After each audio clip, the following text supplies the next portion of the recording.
안녕하세요. 난 예뻐순입니다. 오늘은 신명기 11장을 함께 묵상하겠습니다. 신명기 11장은 하나님께서 이스라엘 백성에게 다시 한번 분명하게 말씀하시는 장입니다. 그 핵심은 아주 선명합니다. 하나님을 사랑하고 그 말씀을 지키며 순종의 길로 걸어가라. 이 장은 단순히 말 잘 들어라라는 수준의 권면이 아닙니다. 왜 순종해야 하는지, 순종이 어떤 삶으로 이어지는지, 반대로 순종을 잃어버리면 무엇을 놓치게 되는지까지 아주 구체적으로 보여줍니다.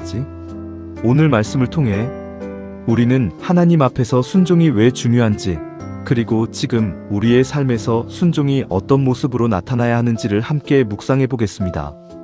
신명기 11장 내용 요약. 신명기 11장에서 모세는 이스라엘 백성에게 하나님의 위대하심과 행하신 일을 기억하라고 말합니다. 그들은 단지 조상들의 이야기만 들은 세대가 아닙니다. 직접 광야를 지나왔고 하나님의 인도하심과 징계, 공급과 보호를 경험한 사람들입니다. 모세는 먼저 하나님께서 행하신 큰 일들을 기억하게 합니다. 애굽에서 바로와 그의 땅에 행하신 심판, 홍해에서 애굽 군대를 물리치신 일, 광야에서 백성을 돌보신 일, 그리고 하나님을 거역했던 자들에게 내리신 징계를 다시 떠올리게 합니다. 왜 이런 기억을 다시 꺼내는 것일까요? 이유는 분명합니다. 하나님의 능력을 안다면 그 하나님께 순종하는 것이 마땅하다는 사실을 알게 되기 때문입니다. 모세는 이어서 말합니다. 하나님의 명령을 지키면 그들이 들어갈 땅에서 강성하게 될 것이고 하나님께서 그 조상들에게 약속하신 땅을 오래 누리게 될 것이라고 합니다. 그 땅은 애굽과 다릅니다. 애굽은 사람이 발로 물을 대며 스스로 관리해야 하는 땅이었지만 가나안은 하나님이 돌보시는 땅입니다. 하늘에서 내리는 비를 의지해야 하고 하나님의 눈이 연초부터 연말까지 그 땅 위에 머무는 땅입니다. 이 말은 단순히 농사 방식의 차이를 말하는 것이 아닙니다. 가나안은 하나님 의존의 땅이라는 뜻입니다.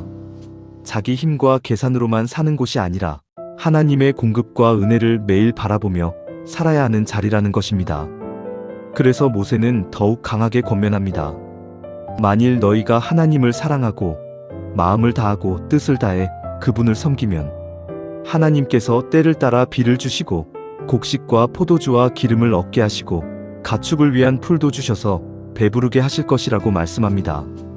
하지만 동시에 경고도 주어집니다. 마음이 미혹되어 다른 신을 섬기고 절하면 하늘을 닫아 비가 내리지 않게 하시고 땅이 열매를 내지 않게 하시며 결국 그 좋은 땅에서 속히 멸망하게 될 것이라고 말씀하십니다.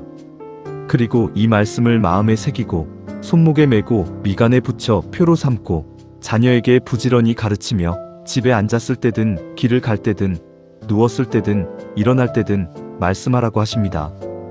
또 집 문설주와 바깥문에 기록하라고 하십니다. 이는 하나님의 말씀이 예배 시간에만 잠깐 떠오르는 말씀이 아니라 삶 전체를 다스리는 기준이 되어야 함을 의미합니다. 신명기 11장 마지막 부분에서 모세는 아주 중요한 선언을 합니다. 보라, 내가 오늘 복과 저주를 너희 앞에 두나니 하나님의 명령을 들으면 복이고 돌이켜 다른 길로 가면 저주라는 것입니다. 그리고 가나안에 들어간 후 그들에게 복과 저주를 선포할 장소까지 지정합니다. 그리심산과 에발산입니다. 이는 이스라엘이 앞으로 살아갈 삶이 결국 두 길 중 하나라는 사실을 분명히 보여줍니다. 순종의 길, 혹은 불순종의 길, 하나님을 향해 걷는 길, 혹은 하나님 없이 자기 방식으로 걷는 길. 신명기 11장은 그 선택의 엄중함을 매우 강하게 우리 앞에 놓고 있습니다. 하나님은 왜 기억을 요구하시는가? 이 장을 읽다 보면 반복해서 등장하는 흐름이 있습니다. 바로 기억하라는 것입니다. 하나님은 왜 이렇게 자꾸 기억하게 하실까요? 사람은 쉽게 잊기 때문입니다. 은혜를 받을 때는 감격하지만 시간이 지나면 그 감격은 당연함으로 바뀌고 당연함은 결국 무감각으로 이어집니다. 이스라엘도 그랬습니다. 홍해를 가르신 하나님을 보았지만 불평했고 하늘에서 만나를 내려주신 하나님을 경험했지만 쉽게 두려워했습니다. 기적을 봤어도 기억을 잃으면 순종도 약해졌습니다. 그래서 하나님은 먼저 명령하시기 전에 기억하게 하십니다. 순종은 억지로 만들어내는 결심에서 오래가지 않습니다. 정말 순종하게 되는 사람은 먼저 하나님이 어떤 분이신지, 그분이 내 삶에 무엇을 하셨는지를 잊지 않는 사람입니다.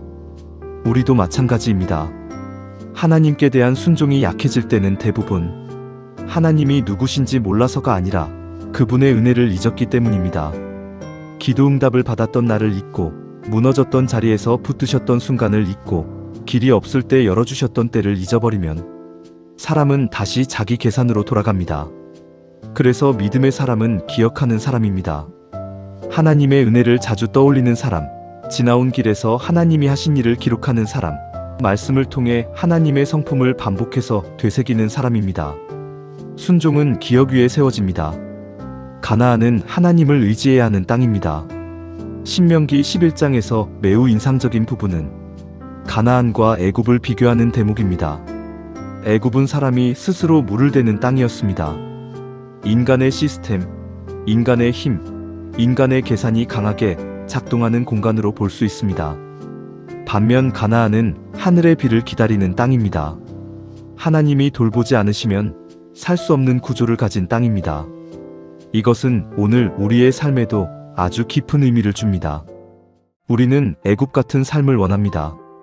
내가 통제할 수 있고, 내가 계획하면 결과가 나오는 삶, 내 능력과 준비만 있으면 된다고 느껴지는 삶을 더 편하게 생각합니다.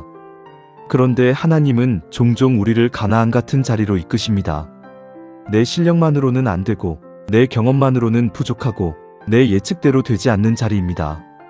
그래서 결국 하늘을 바라보게 되는 자리입니다. 왜 하나님은 그런 자리로 인도하실까요? 그분은 우리를 불안하게 하려는 것이 아니라 하나님 없이도 괜찮다고 착각하는 삶에서 건져내시기 위해서입니다. 내가 가진 능력, 경력, 계산, 준비가 전혀 쓸모없다는 뜻은 아닙니다. 하지만 그것이 내 삶의 주인이 되면 사람은 점점 하나님을 의지하지 않게 됩니다. 신명기 11장은 말합니다. 하나님이 약속하신 땅도 결국 하나님을 의지하는 사람만 바르게 누릴 수 있다고요. 어쩌면 지금 우리 삶의 어떤 막막함도 하나님이 나를 버리셨다는 신호가 아니라 하늘을 다시 보게 하시는 훈련일 수 있습니다. 내가 통제할 수 없는 일, 예상대로 풀리지 않는 관계, 뜻대로 되지 않는 계획, 이 모든 것이 하나님을 더 깊이 의지하는 믿음으로 우리를 이끄는 통로가 될 수 있습니다. 순종은 단순한 규칙 준수가 아닙니다. 신명기 11장을 보면 하나님은 계속해서 순종하라라고 말씀하십니다. 그런데 이 순종은 차갑고 기계적인 복종이 아닙니다. 본문은 분명하게 말합니다. 너희는 너희의 하나님 여호와를 사랑하라. 즉, 순종의 뿌리는 사랑입니다. 사랑 없는 순종은 오래가지 못합니다. 억지로 지키는 신앙은 어느 순간 무너집니다. 하지만 하나님이 어떤 분인지 알고 그분이 나를 얼마나 신실하게 붙드셨는지를 아는 사람은 점점 순종이 의무가 아니라 관계의 열매가 됩니다. 그래서 진짜 질문은 이것입니다. 나는 지금 하나님을 얼마나 사랑하고 있는가? 나는 하나님 말씀을 부담으로 느끼는가? 아니면 생명의 길로 받아들이는가? 나는 하나님 뜻보다 내 뜻을 더 신뢰하고 있지는 않은가? 우리가 말씀 앞에서 자꾸 망설이는 이유는 말씀을 몰라서만이 아니라 내 생각이 더 맞다고 믿기 때문일 때가 많습니다. 용서하라는 말씀 앞에서 우리는 여전히 내 감정이 더 중요하다고 느낍니다. 기다리라는 말씀 앞에서 우리는 여전히 내 타이밍이 더 낫다고 생각합니다. 정직하라는 말씀 앞에서 우리는 상황상 어쩔 수 없다는 논리를 세웁니다. 하지만 신명기 11장은 분명히 보여줍니다. 순종은 결국 하나님이 오르시다는 믿음의 표현입니다. 순종은 손해보는 길처럼 보여도 결국 하나님이 책임지시는 길입니다. 반대로 불순종은 당장은 편해 보여도 결국 내 힘으로 살아내야 하는 길이 됩니다.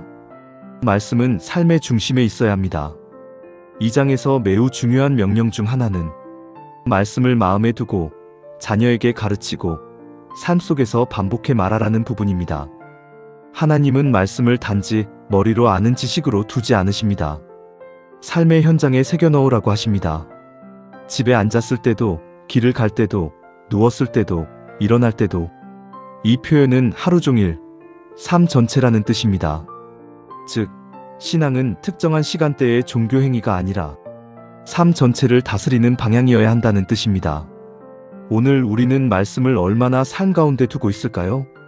주일에는 말씀을 듣지만 월요일부터 토요일까지는 세상의 기준으로만 살아가고 있지는 않을까요? 결정을 내릴 때 말씀보다 감정을 먼저 따르고, 관계를 풀어갈 때 말씀보다 자존심을 먼저 세우고, 인생의 방향을 정할 때 말씀보다 현실 계산만 앞세우고 있지는 않을까요? 하나님은 말씀을 자주 읽으라고만 하지 않으셨습니다. 말씀이 살아가는 방식이 되게 하라고 하셨습니다. 그래서 말씀 묵상은 단순한 종교 습관이 아닙니다. 내 생각의 방향을 바꾸는 일이고, 내 선택의 기준을 바꾸는 일이며, 내 삶의 중심을 다시 하나님께 돌려놓는 일입니다. 말씀이 희미해지면 삶은 금방 다른 목소리에 끌려갑니다. 불안의 목소리, 비교의 목소리, 욕심의 목소리, 세상의 성공 논리가 우리 안에서 더 크게 들리기 시작합니다. 그래서 우리는 계속 말씀으로 돌아가야 합니다. 하나님의 말씀이 내 하루를 설명하게 해야 합니다. 복과 저주, 결국 두 길의 문제입니다. 신명기 11장 마지막은 아주 엄중합니다. 보라, 내가 오늘 복과 저주를 너희 앞에 두나니. 이 말씀은 하나님이 단지 사람을 겁주기 위해 하신 말씀이 아닙니다. 삶에는 방향이 있고 방향에는 결과가 따른다는 사실을 가르쳐 주시는 것입니다. 순종은 하나님 안에 머무는 길이고, 불순종은 하나님을 떠나는 길입니다. 그리고 하나님을 떠난 삶은 결국 생명의 근원에서 멀어지는 길입니다. 우리는 복을 결과로만 생각할 때가 많습니다. 문제가 잘 풀리고, 일이 형통하고, 원하는 것이 이루어지는 것. 물론 그것도 하나님의 복일 수 있습니다. 하지만 성경이 말하는 가장 큰 복은 먼저 하나님과 바른 관계 안에 있는 것입니다. 하나님이 함께 하시는 삶, 하나님의 말씀 아래 살아가는 삶, 하나님의 인도하심을 따라 걷는 삶. 이 자체가 복입니다. 반대로 저주는 단순히 어려운 일을 만나는 것만이 아닙니다. 하나님 없이도 괜찮다고 여기며 살아가는 상태, 말씀보다 자기 욕망을 붙드는 상태, 하나님을 점점 삶의 중심에서 밀어내는 상태. 그것이 더 본질적인 위험입니다.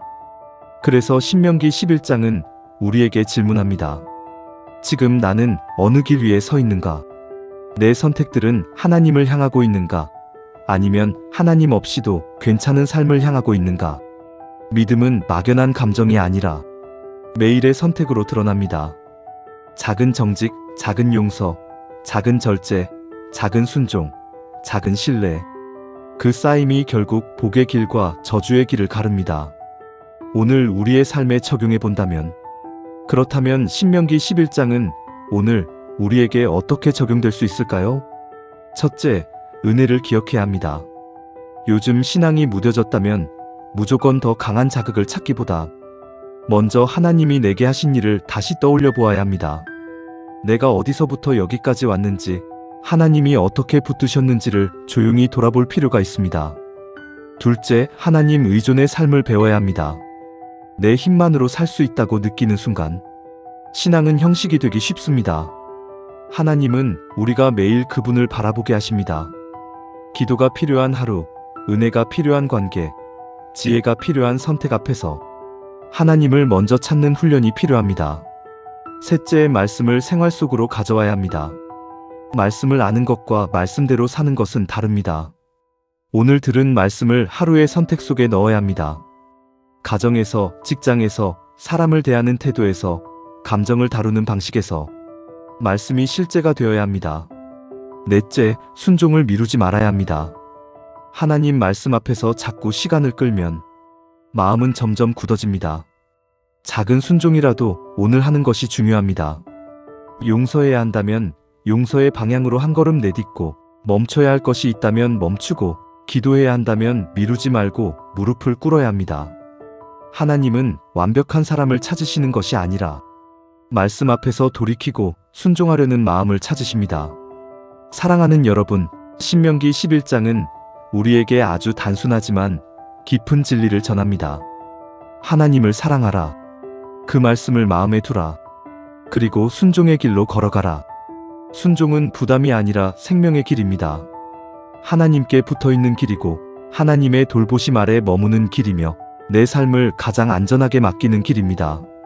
세상은 끊임없이 말합니다. 네가 결정해라. 네가 통제해라.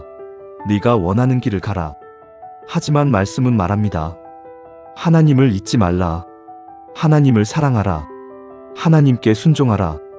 어쩌면 지금 우리 삶에 필요한 것은 더 많은 정보가 아니라 이미 들은 말씀에 대한 한 걸음의 순종인지도 모릅니다. 오늘 신명기 11장을 묵상하면서 우리 모두가 하나님이 하신 일을 기억하고 그 말씀을 마음에 새기며 순종의 길을 다시 선택하는 은혜가 있기를 바랍니다. 하나님 아버지, 오늘 신명기 11장을 통해 하나님을 사랑하고 말씀에 순종하는 길이 얼마나 중요한지 다시 보게 하시니 감사합니다. 주님, 우리는 자주 잊어버립니다. 하나님이 우리에게 베푸신 은혜를 잊고 지금까지 인도하신 손길을 잊고 말씀보다 내 생각과 감정을 더 붙드는 연약한 사람들입니다. 주님, 우리 안에 하나님을 기억하는 마음을 새롭게 하여 주옵소서. 지나온 삶 속에서 베푸신 은혜를 잊지 않게 하시고 광야 같은 시간 속에서도 여전히 우리를 붙드셨던 하나님을 신뢰하게 하옵소서. 하나님, 우리가 애굽의 방식만 붙들지 않게 하시고 하늘의 비를 기다리는 가나안의 믿음을 배우게 하옵소서. 내 힘과 계산만 의지하지 않게 하시고 날마다 하나님을 바라보며 사는 믿음을 주옵소서. 우리의 마음이 미혹되지 않게 지켜주시고 다른 것에 마음을 빼앗기지 않게 하시고 오직 하나님만 사랑하며 따르게 하옵소서. 주님, 말씀을 듣는 데서 멈추지 않게 하시고 말씀대로 살아내는 하루를 살게 하옵소서. 집에서든 일터에서든 사람들 사이에서든 말씀이 우리의 기준이 되게 하시고 작은 선택 하나에도 하나님을 경외하는 마음이 드러나게 하옵소서. 순종이 어려운 자리에서도 하나님이 오르시다는 믿음으로 한 걸음 나아가게 하시고 지체하지 않고 오늘 순종하게 하옵소서. 우리의 삶이 복의 길 위에 서게 하시고 하나님과 함께 걷는 것이 가장 큰 복임을 아는 사람들 되게 하옵소서. 감사드리며 예수 그리스도의 이름으로 기도드립니다. 아멘. 오늘 말씀 묵상이 마음에 남으셨다면 구독과 좋아요로 함께 해주시고 댓글로 지금 여러분이 붙들고 싶은 말씀 한 구절 또 나눠주세요. 난 예뻐수는 앞으로도 삶 속에서 다시 붙들게 되는 말씀 그리고 오늘을 살아내게 하는 성경 묵상으로 함께 하겠습니다. 감사합니다.